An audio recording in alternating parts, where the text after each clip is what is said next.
ఒకప్పుడు భాసురం అనే పెద్ద సింహం ఉండేది. అది అడవికి రాజు, ప్రతిరోజు ఎన్నో జంతువులను వేటాడి చంపేది. కానీ దానికి రోజుకొక్క జంతువు చాలు. ఒకరోజు అడవిలో జంతువులన్నీ భాసురకం దగ్గరకు వెళ్ళాయి. ప్రభు, రాజు కర్తవ్యం తన భృత్యుల్ని రక్షించడం, వాళ్లను నాశనం చేయడం కాదు.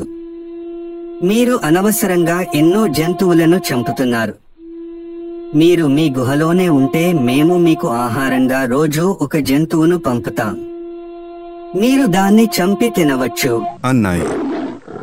సింహం ఒప్పుకుంది.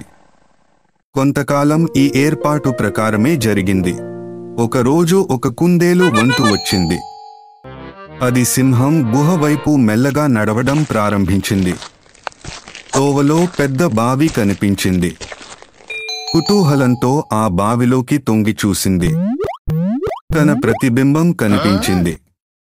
దానికి మెరుపులాంటి ఆలోచన తోచింది. సాయంకాలం దాకా ఉండి అది సింహం గుహకు వెళ్ళింది. సింహం ఆకలితో నకనకలాడుతూ ఉంది. కోపంతో ఊగిపోతూ ఉంది. కుందేలుపై అరిచింది. నీవు నాకు సరిపోయేంత జంతువువి కాదు.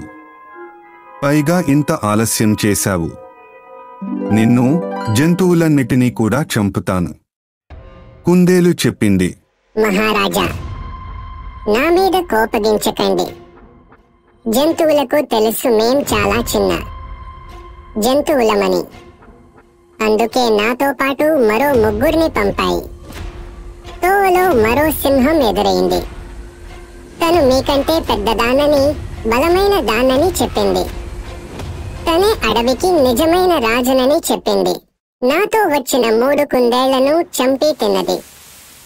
ఈ విషయమంతా చెప్పడానికి నన్ను మీ వద్దకు పంపించింది. భాసురకానికి చాలా కోపం వచ్చింది. ఆ కొత్త సింహాన్ని చూడడానికి కుందేలుతో బయలుదేరింది. కుందేలు దాన్ని బావి దగ్గరకు తీసుకువెళ్ళింది.